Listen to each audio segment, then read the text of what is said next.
défilé leen allez allez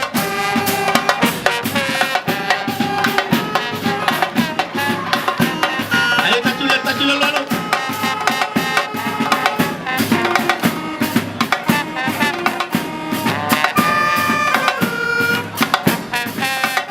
Assane Gaspien c'est pays mention spéciale à nos amis sur le pays super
Monday joy, barongoñ fel ay waay bëgg na la mu ñaanal kii sa yaayu doom la tout le monde bëgg na la mu ñaanal kii sa yaayu doom la so jéggi na géej gi bàyyi ko ginnaaw moom de jooy barongoñ fel ay waay sori na leen ba fàtte te loolu waaru la.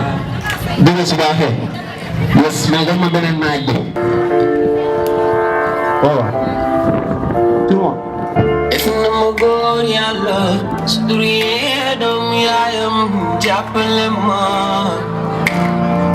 lu ma joxoon yow nga jox ma macha allah sant naa la. man day ju man day bàyyi ku man bàyyi man de gërëm naa la nit ku baax du ñàkk mu bëgg am ko nax la muy def ca xol ba alhamdulillah sant naa yàlla fii de def dara sant naa yàlla sant naa yàlla ñu sant sant naa yàlla ubbi na ma ubbeeku biir ak biti bi samay buntu def ma may ñépp bëgg sant naa ñi ma jàppale ba ma jàppale sunu mee sant naa yàlla sant naa yàlla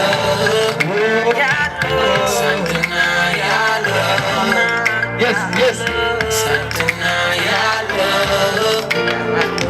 kon lay doon pour yàlla dafay dëggu ku baax lay doon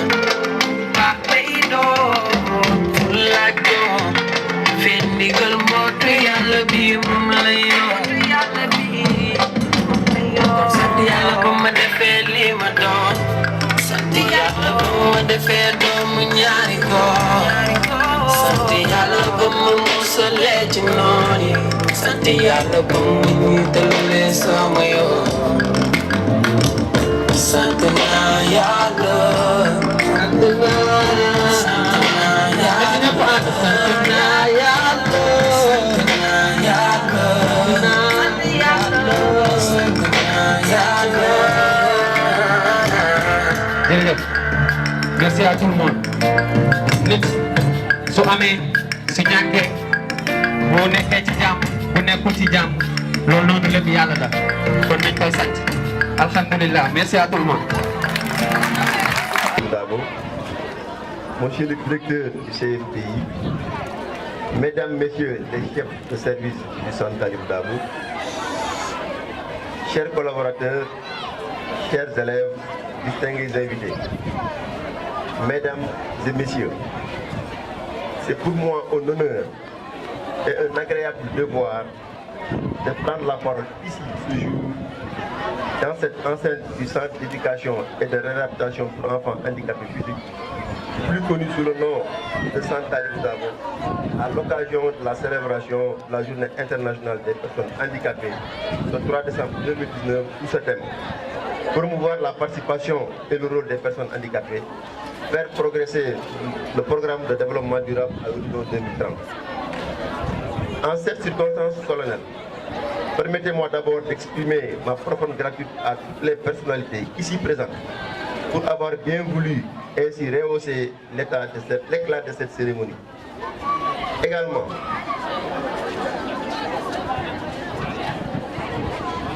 qu'il me soit également permis de remercier l'ensemble des personnes qui ont permis à l'amicale des élèves le déroulement de cette activité.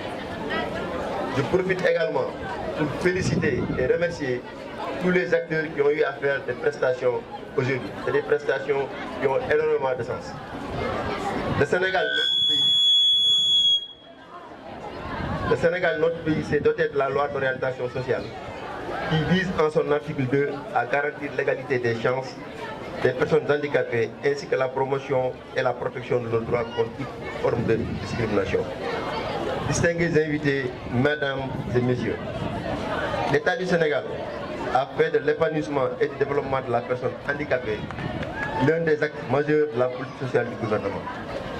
En effet, le gouvernement du Sénégal ambitionne de réaliser annuellement 50 000 cartes d'égalité de chance au profit des personnes vivant avec un handicap. Cette carte permet à son titulaire de bénéficier des droits et avantages en matière d'accès aux soins de santé, de réadaptation, d'aide technique, financière, d'éducation, de formation, d'emploi, de transport, ainsi que tout autre avantage susceptible de contribuer à la promotion et à la protection des personnes handicapées. Le président de la République, son Excellence Macky Sall, rappelle au gouvernement l'impératif de veiller au respect scrupuleux des droits fondamentaux des personnes handicapées qui doivent davantage jouer une insertion socio-économique meilleure et à la prise en compte prioritaire dans la formation et la répartition des financements et appui de la délégation rapide à l'entrepreneuriat de nos compatriotes vivant avec un handicap. Également, lors du dernier Conseil des ministres, le chef de l'État a demandé au gouvernement de procéder à l'évaluation prospective de la mise en œuvre de la loi d'orientation sociale. Ceci témoigne de l'importance que le gouvernement du Sénégal accorde à la prise en charge des personnes handicapées. Le Centre Talibou Dabo en est une parfaite illustration, de même que le lycée Talibou Dabo.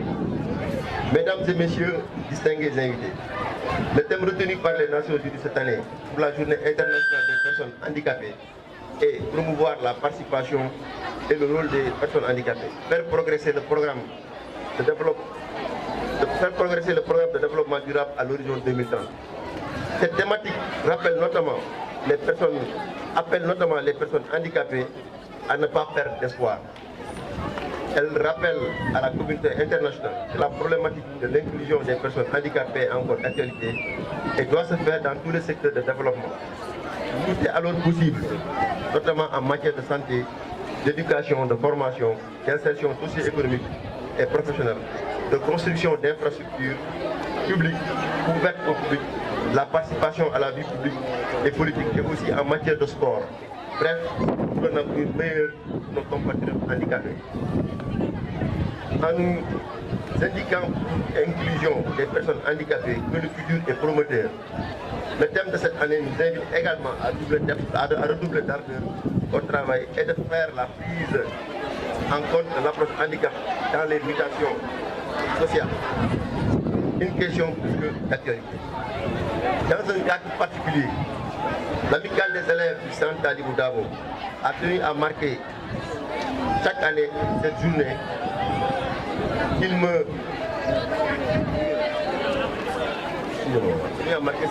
internationale par des activités riches sous le thème Tous pour un Centre Talibou Dabo. Mais j'insiste dessus Tous pour un centre Talibou Dabo meilleur. Tous pour un centre Talibou Dabo meilleur. Allez-y. Tous pour un centre Talibou Dabo meilleur.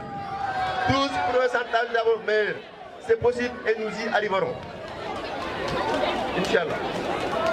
Tous pour un centre Talibou meilleur qui s'inscrit en droite ligne avec la volonté du chef de l'État qui veut que le centre Talibou Dabo soit un centre de référence dans notre zone. La direction du centre ne mènera aucun effort pour la correcte mise en œuvre de cette volonté du chef de l'État. Vive la personne handicapée, vive la solidarité nationale et internationale, vive le Sénégal. Je vous remercie de votre aimable attention. Que la paix soit. Merci, monsieur le directeur. Merci. Oui, allô. Alors, je disais que nous allons recevoir un don de la part du groupe, du Sahel Group et des anciens élèves du centre Talibou Dabo. Les dons vont être reçus par monsieur le directeur du centre Talibou Dabo, monsieur le proviseur, monsieur le directeur de l'école maternelle Talibou Dabo, madame la directrice de l'école élémentaire.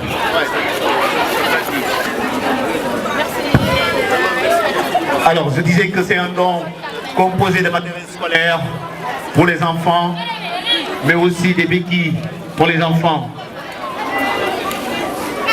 Le matériel scolaire, des kits scolaires. Sahel Group, les anciens élèves du centre Talibou Dabo.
La danse, allez, on y va. Le son est bon.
Monsieur Blanchot, qui a été invité, il est venu juste comme invité pour assister à la journée internationale des personnes handicapées.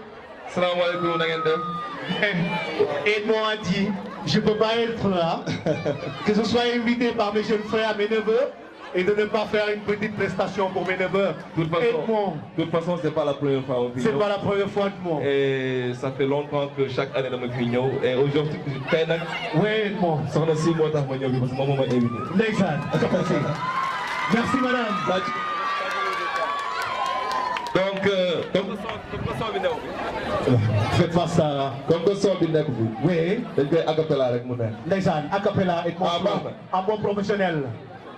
jox ma ko ma fal. Un bon professionnel et bon flow. Bi kenn du la comprendre.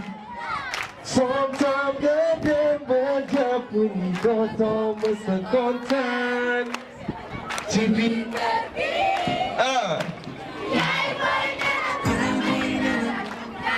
waaye ko mu dem joxaat ma ko. On chante ensemble. Ensemble. Yokkal son bi. Le son. Yéen a sañ a foog ni ci àdduna bi kenn du la comprendre. Sometimes nga dem ba jàpp ni dootoo sa kontaan. ci biir kër gi ngay ngoy ne na lu la may naan naan ci mbedd mi mënatu jaaxle yàlla mu jaafe fàtte maa di gëm ni xam fi nga féete xam sa njëga tax ma takk ci ñaafe Chauffé la ngi ci biir xol bi jox ma confiance ba yóbbu la fu sori oh baby oh baby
My baby, I got your back pour la Merci beaucoup. Directrice du centre, de l'école élémentaire du centre Talibou Dabo. Voilà. Aujourd'hui, c'est la journée internationale des personnes handicapées. Et ce sont nos élèves, les anciens élèves qui ont organisé cette journée-là aujourd'hui pour vraiment montrer leur participation, dire qu'ils sont là et aussi montrer les difficultés auxquelles ils sont confrontés. Au niveau de l'élémentaire, je peux dire qu'il y a un accompagnement assez consistant quand même, parce que l'élémentaire et le préscolaire dépendent du ministère de la Santé et de l'Action sociale. Donc au niveau de l'accessibilité, il n'y a pas beaucoup de problèmes parce qu'il y a des cars, il y a un car de ramassage qui amène les élèves qui fait le transport. Et il y a la cantine et il y a aussi, comment dirais-je, l'aménagement de l'espace, de l'environnement. Et au niveau des salles de classe aussi, nous avons des enseignants dévoués qui sont assistés par des AVS pour l'enseignement de ces enfants. Parce que la personne à mobilité réduite quand même est confrontée à beaucoup de problèmes. Donc ce qui fait qu'il faut quand même tenir compte de la spécificité de ces enfants, tenir compte aussi des difficultés, les comprendre pour pouvoir vraiment pour faire passer le message pour que ces enfants réussissent à l'école. Ça, au niveau de l'élémentaire, quand même, ces enfants-là sont bien pris en charge. On a quand même ce qu'on a, c'est acceptable. Mais une fois au collège, qui est une continuité, ces enfants commencent à avoir des difficultés d'accès. Ils l'ont dit dans les pièces qu'ils ont présentées tout à l'heure. Accès aux locaux déjà. Au lieu de rampes suffisamment, ils ont des escaliers, il y a des classes qui sont en haut. Aussi au niveau des toilettes, il n'y a pas l'adaptation. Au niveau du personnel enseignant, ils ont parlé que le personnel n'est pas bien formé, ils n'ont pas d'AVS. Les AVS, c'est les auxiliaires de vie scolaire qui accompagnent l'enseignant en classe. Donc ils ne l'ont pas. Et ils sont noyés parce que c'est un lycée inclusif qui reçoit en même temps des enfants valides. Et le nombre est beaucoup plus élevé que le nombre d'enfants, de personnes en situation de handicap. Donc ça pose beaucoup de problèmes. Et aussi qu'à l'issue de la formation, après le lycée, ils ont du mal quand même à poursuivre les études. Par point de vue structure, donc les universités, il y a du mal pour les accueillir au niveau infrastructure. Et aussi, on peut dire que le plus grand effectif, la plupart de ces enfants aussi, n'arrivent pas à poursuivre les études jusqu'au bac. Donc ils ont besoin de formation. Si vraiment on pouvait les aider pour qu'ils aient accès à une formation, ça serait une très bonne chose. On a vu aujourd'hui que le savoir-faire de ces enfants, une fois qu'ils terminent le cycle élémentaire, qu'ils commencent jusqu'au BFM quand même, vous voyez qu'ils regorgent de potentialité, ils regorgent de talent. Il y a beaucoup de choses qu'ils peuvent faire. Et là, quand même, ils ne demandent qu'à être accompagnés pour vraiment réaliser leur rêve. Je crois que c'est ça le plaidoyer d'aujourd'hui pour cette journée de la personne handicapée. Vraiment, et nous avons vu le talent de ces enfants. Donc, tout ce qu'ils ont produit, c'est ce que l'éducation, c'est un programme qui est dans le programme d'éducation. Donc, il y a l'arsenic. Donc, les élèves ont produit des pièces quand même, se sont exprimés dans des pièces de théâtre. Les élèves ont chanté eux-mêmes. Les élèves ont dansé. Et vraiment, la journée a été belle. Et le discours est passé. Et vous voyez, nous pensons qu'au sortir de cette journée, le directeur même qui est chargé du centre a entendu le discours et a promis quand même de les accompagner, de faire de sorte que l'accompagnement qu'il a fait pour les élèves qui sont au niveau du centre Talibou Dabo, que cet accompagnement continue jusqu'au lycée pour que vraiment les élèves puissent en sortir. Vraiment, on est content et vraiment cette journée vraiment nous a permis à tout un chacun de s'exprimer et a permis aussi aux gens vraiment de voir les difficultés et de se préparer pour s'asseoir, pour continuer la discussion et tout pour le bonheur et pour une prise en charge correcte de la personne handicapée.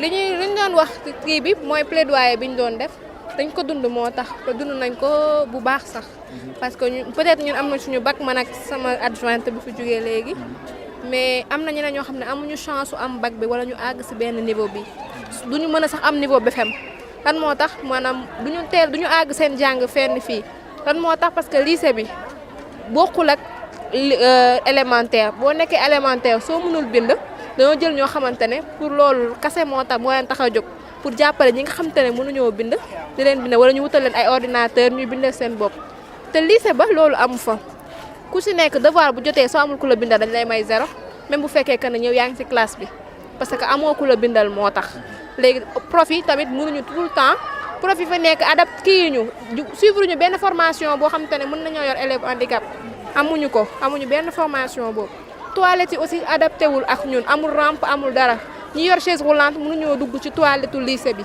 dañuy obligé ñëw ci centre bi wala ñu kii def wut beneen solution mais mënuñu dem ci toilette kii bi lycée bi alors que ñu ne lycée bi pour personne handicapée la loolu moo gën a yokk tax suñu révolte tey bañ créé association amicale bii nag. léegi à travers votre amicale là est-ce que tey message bi ngeen bëgg a lancer def ngeen ko autorités yi jot ci. def nañ façon bu nekk parce que comme Ndoumbé li mu ko waxee ren mooy bu nekkee que ne dañ doon def benn 48 heures chaque année au mois d'avril la ñuy def benn 48 heures un vendredi et un samedi mais autorités yi tu les envoies des lettres musuñu ñëw duñu ñëw wala ils t'envoient ay représentants du coup peut-être dañ dul jot ci communiqué bi ñuy véhiculer xaw ma je sais pas mais ñun ba léegi gisaguñu woon satisfaction ci liñ daan def pour am ci kii mairie parce que fii lañ def daaw conférence bi lu ñu ci doon jublu mooy am benn somme bi pour mën a jëndal kii ni photocopieuse ñi mënul bind pour di leen photocopier seen ay leçons ñu mën di ko jàng mais échec total amuñu woon sax bu ñu paree benn 35 000 francs la ñu récolté comme bénéfice 35 000 francs jarul imprimante te am na autorité yoo xamante ne mën nañoo génne bienfaiteurs yoo xamante ne peut-être que bu ñu jotoon suñu ñaxtu mën nañoo jël seen propre xaalis tam jëndal ñu imprimante indil ñu ci école bi looloo gën a yokku tey journée bii nii ñu dugg ci centre bi yëpp pour ñu mën a gën ñu aider pour peut-être véhiculer message bi ñu bëgg mu génn. donc tey am nga ci yaakaar tey parce que gis ngeen ne woote ngeen ñëpp wuy si nañ leen tey kon yaakaar ngeen ne tey li ngeen di ñaxtu yëpp état bi dina ci jot te dina leen jàppale. waaw ren tey moom pour la première fois ma def ñu organiser dara ma am benn tuuti satisfaction wala benn yaakaar daal waaw am naa ci yaakaar xaw ma nag ba xam bu yaakaar tasul tey am naa tuuti yaakaar ci que ne autorités yi dinañ ci jot tey. ah honnêtement moom man je suis satisfaite parce que yaakaar ma ko woon nii sax voilà ça va au-delà de mes espérances. Et depuis quand vous avez commencé à préparer ça? Depuis 2 ans, 3 ans, mais ça n'a jamais réussi qu'aujourd'hui, vraiment. Parce que rien peut pas pour organiser cette journée. D'où le thème, d'où tous ensemble pour un travail dans le meilleur. Kon dak yak ngeen koy def mais mosu leen a gis réussite bu toll nii. Si. léegi loolu réussite boobu lan moo ko war a def lan nga gis ne moom ngeen a yokku ba tey ngeen mën a am réussite bu toll nii. Peut-être je dirais communication ak implication ñëpp parce que daa leen woo entité yi fi nekk mais bon peut-être xamul woon lan mooy journée mondiale parce que ñu ñoo nekk première structure bu ko organiser tey bi daal mosu kaa organiser ñu amical ñoo ko organiser depuis 2 ans donc voilà gars yi daan ñëw tuuti mais mel comme ni lu mel tey nii. dama bëgg Macky Sall bàyyi xel que voilà nous faisons partie de la société parce que élève nit normal bu ëpp dara juste peut-être physique bi parce que lu mën na ko mentalement parlant donc nañu bàyyi xel lu baax surtout si enseignement supérieur bi voilà doo bëgg que ñu bokk société bi nekk ay cadre comme ñëpp seen bokk te mën naa war a mën a nekk. Ils sont là avec un discours dans leur actif. Ils ne sont pas n'importe qui, ils sont là pour fêter les personnes en situation de handicap ce matin avec nous. Merci à vous, mes frères. Merci.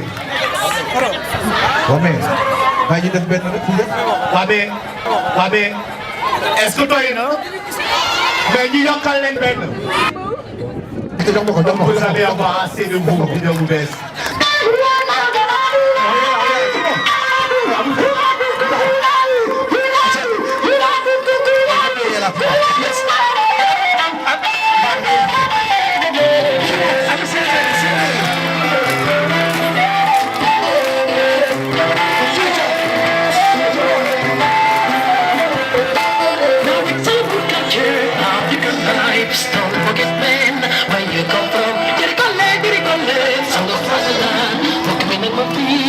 you understand? Oh, I'm a dude from the Jamaica. And they come sand, just I'm saying it.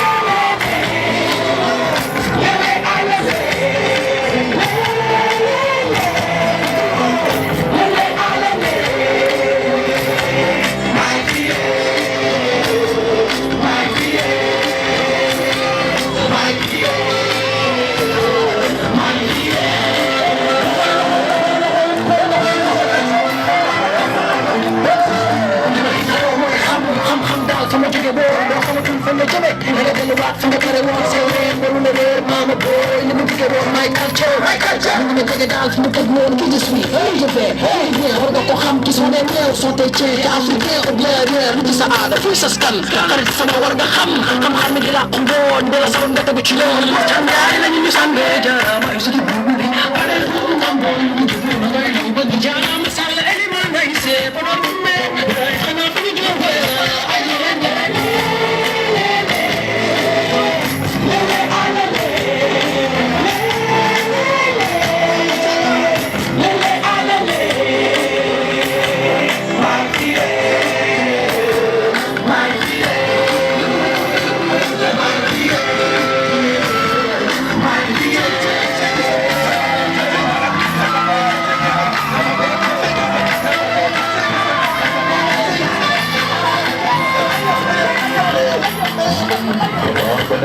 Tapi aku suwe ko Bikin musik gue matakan lewu nakaso Kosong long tempo Cebida lewu gitar aku Zaman yang ichi di sini pada Anda yek kembang ke Silka music, original music Melting pot lewu azim Ayo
Merci beaucoup.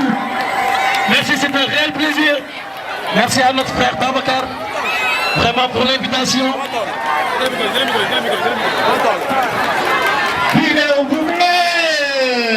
Merci.